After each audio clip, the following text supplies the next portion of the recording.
Сәлем достар, біз сіздермен бүгінгі сабақта жүрекшелер фибрилляциясының ЭКГ лентасын талқылайтын боламыз. Жүрекшелер фибрилляциясының бірнеше атаулары бар. Олар жүрекшелер жыбыры, немесе жыбыр аритмиясы, немесе мерцательная аритмия деп аталады. Яғни бұлардың барлығы жүрекшелер фибрилляциясын білдіреді. Жүрекшелер фибрилляциясын анықтаудың бірнеше критерийлері бар. Мен соны сіздерге қазір түсіндіретін боламын. Жүрекшелер фибрилляциясының ең бірінші белгісі бұл П тісшелерінің болмауы. Мысалы, қолымдағы ЭКГ-да П тісшелері жоқ, бірақ қарасаңыздар, мына тұрған белгіде мынау да П тісшесіне ұқсайды, міне мынау да П тісшесіне ұқсайды, мынау да П тісшесіне ұқсайды. Мына кішкентайлардың барлығы П тісшелеріне ұқсайды. Бірақ бұлар П тісшелері емес, бұлар кішкентай F толқындары деп аталады. Бұл жүрекшелер фибрилляциясында кездесетін ең бірінші белгінің бірі осы. Бірінші критерий. Және кішкентай F толқындары осылай кішкентай F әріптерімен белгіленеді. Ал жүрекшелер фибрилляциясының екінші белгісі бұл R аралықтары әртүрлі болады. Мінекей, мына жерге қараймыз, екі R-дің арасы. Енді мына жерге қараймыз. Мына жерде ұзын R арасы. Мына жерге қараймыз, екі R арасы қысқа, ал мына жерде R арасы ұзын. Яғни R аралықтары әртүрлі болады.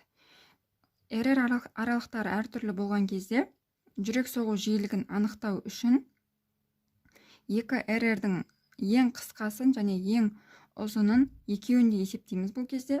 Өткен сабақта үйреткен болатын, сол бойынша есептеп, екеуін қосып екіге бөлеміз, сол кезде бізде орташа жүрек соғу жиілігі шығады. F толқындары бірінші белгісі, яғни П тісшесі болмайды, F толқындары болады. Екінші белгісі R аралықтары әртүрлі болады. Мына жер қысқа, мына жер ұзын. Және R тісшелерінің биіктіктері әртүрлі болады. Мысалы, мына жерге қараймыз. R тісшесі биік болып тұр, қарасаңыздар, ал мына жерде қысқа болып тұр. Ал мына жерде кішкене ұзын, мына жерде қысқа. Тура осылай R тісшелерінің биіктіктері әртүрлі болады. Енді жүрекшелер фибрилляциясының түрлеріне тоқталайық.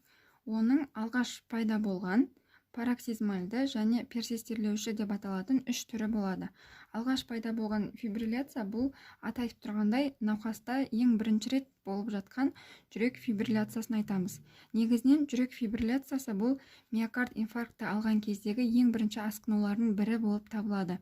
Сондықтан миокард инфаркті алған науқасқа ең бірінші морфин сияқты наркотикалық әсері күшті препараттарды тағайындайды. Себебі асқыну ретінде фибрилляцияның алдын алу үшін. Екінші түрі пароксизмальды жүрекшелер фибрилляциясы.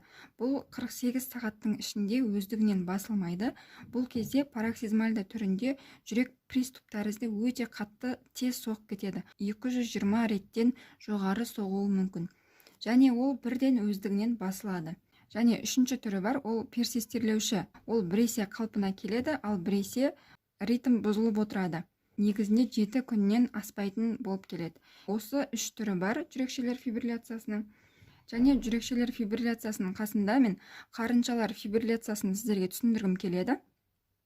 Жүрекшелер фибрилляциясында кішкентай F толқындары бар екенін көрдік, бірақ Корез комплексі сақталған. Корез комплексін көріп тұрмыз. Ал осы жүрекшелер фибрилляциясындағы ЭКГ лентасынан Корез комплексін алып тастасақ, ол бізде қарыншалар фибрилляциясын көрсетеді. Яғни тура осы кішкентай F толқындары болады, бірақ Корез комплексі болмайды. Ол кезде ЭКГ лентамыз осындай көріністе болады. Яғни бұл жерде тек қана кішкентай F толқындары. Байқасаңыздар, барлығы кішкентай және бір-біріне ұқсас. Осының барлығы кішкентай F толқындары болып табылады. Тек қана кішкентай F толқындарын көретін болсақ, онда диагноз ретінде қарыншалар жыбыры немесе қарыншалар фибрилляциясы деген диагнозды қоямыз. Ал жүрекшелер фибрилляциясында Корез комплексі сақталады және кішкентай F толқындарын көретін боламыз. Сіздермен бірге болған Гүлбану Ғаниқызы. Келесі видеода жүрекшелер дірілі, яғни трепетания және қарыншалар дірілі туралы талқылайтын боламыз. Видео ұнаса, лайк басып, каналға тіркеліп кетіңіздер.